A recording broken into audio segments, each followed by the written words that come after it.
ప్రతిసారి వ్యతిరేకించింది ఈ జగన్మోహన్ రెడ్డి, వీళ్ళందరూ పోషిస్తుంది కూడా ఇందుకే.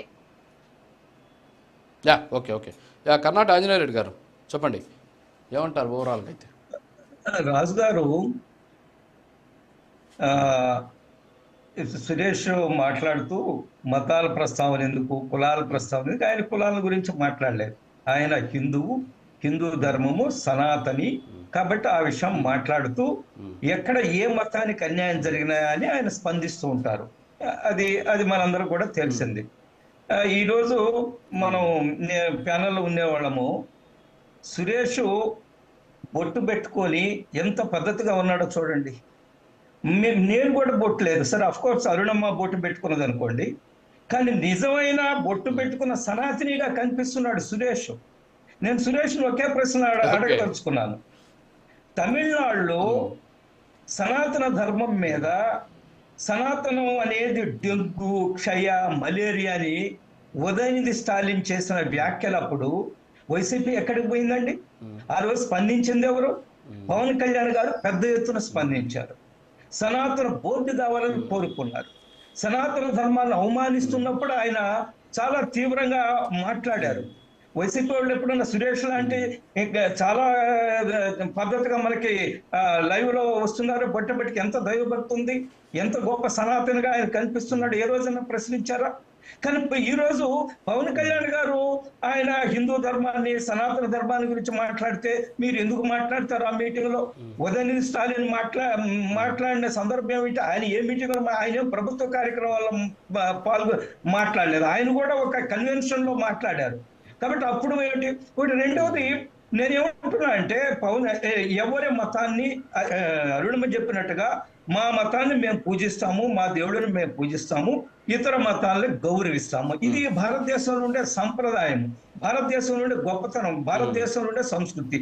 నేను ఒకటే ప్రశ్న వేస్తున్నాను సురేష్కి. యువకుడు చాలా పద్ధతిగా మాట్లాడుతుంటాడు, మిగతా వాళ్ళలాగా ఇష్టం వచ్చినట్టు నోటికి వచ్చినట్టు మాట్లాడు. వైసీపీ చాలా మంది ఇష్టం వచ్చినట్టు ఎందులో మాట్లాడుతుంటారు. నేను ఒక ప్రశ్న ఏమిటంటే, ప్రతిసారి బ్రహ్మోత్సవాల సందర్భంగా తిరుమలలో జగన్మోహన్ రెడ్డి గారు వెళ్ళినప్పుడు అక్కడ ఆచారం ఏమిటి? పట్టు వస్త్రాలు సమర్పించేటప్పుడు వారి శ్రీమతి పక్కన ఉండాల.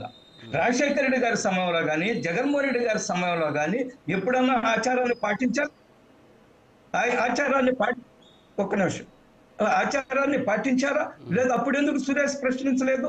ఇప్పుడు పవన్ కళ్యాణ్ గారు ఆయన కన్వెన్షన్ సందర్భంగా, ఆయన వాళ్ళ పార్టీ ఉత్సవం సందర్భంగా లేదా ప్రారంభోత్సవం సందర్భంగా వారు ఏం మాట్లాడారు? 11 సంవత్సరాలు పూర్తి చేసుకుని 12 సంవత్సరాలు ప్రవేశిస్తున్న సందర్భంగా ఆయన అనేక విషయాల మీద, ఈరోజు జాతీయ నాయకుడు ఆయన, ఆంధ్రప్రదేశ్ రాష్ట్రం యొక్క ఉప ముఖ్యమంత్రి ఆయన.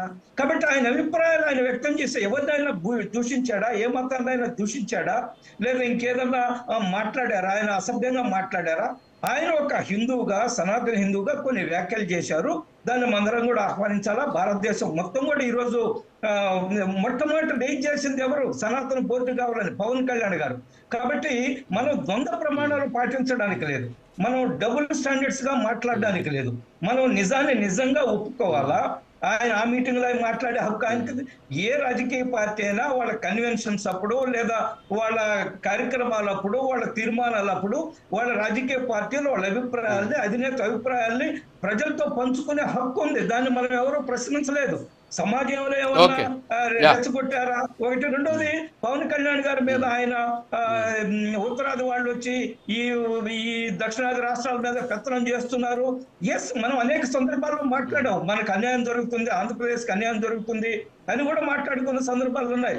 కానీ ఏ రోజు దక్షిణాది రాష్ట్రాన్ని ఒక దేశంగా ఏర్పడాలా, మేము చీలిపోతాము మేము అని ఏ రోజున పవన్ కళ్యాణ్ గారు థ్రెటన్ చేస్తున్నారా? బెదిరించున్నారా? ఆయన దక్షిణాది రాష్ట్రాలకు అన్యాయం జరిగినప్పుడు, ఇన్క్లూడింగ్ తమిళనాడు, ఆంధ్రప్రదేశ్ అన్యాయం జరిగినప్పుడు ఖచ్చితంగా మాట్లాడతారు. అందులో రాజకీయ నాయకులు రాజకీయాలు ఖచ్చితంగా మాట్లాడే సందర్భం. కాబట్టి తెలంగాణ పల్లవాలు చేసి ప్రజల దృష్టిని మరల్చడానికి వైసీపీ ప్రయత్నం చేయడం ఏదైతే ఉందో అది ఏమాత్రం సమంజసం కాదు. పవన్ కళ్యాణ్ గారు మాట్లాడే మాటల్లో ఎలాంటి తప్పలేదు. ఓకే. కృష్ణాంజనేయులు గారు ఇప్పుడే జాయిన్ అయ్యారు. సార్ గుడ్ మార్నింగ్ కృష్ణాంజనేయులు గారు. సో మొత్తానికి పవన్ కళ్యాణ్ చేసినటువంటి వ్యాఖ్యలు, తర్వాత తమిళనాడులో ప్రస్తుతం ఆ పార్టీలు మాట్లాడుతున్నటువంటి అంశాలు, సో ఎలా చూడొచ్చు అంటారు? నిజంగా ఏంటి పవన్ కళ్యాణ్ టార్గెట్గానే తమిళ రాజు పార్టీలు నిజంగా భయపడుతున్నాయా, లేకపోతే ఏంటి అసలు? అంటే తమిళనాడులో పవన్ కళ్యాణ్కి అంత చరిష్మా ఉందా, అలాంటి పరిస్థితి ఉందని మనం భావించవచ్చు అంటారు? రాజు గారు నమస్తే. ప్యానెల్ మెంబర్స్ అందరికి కూడా నమస్కారం.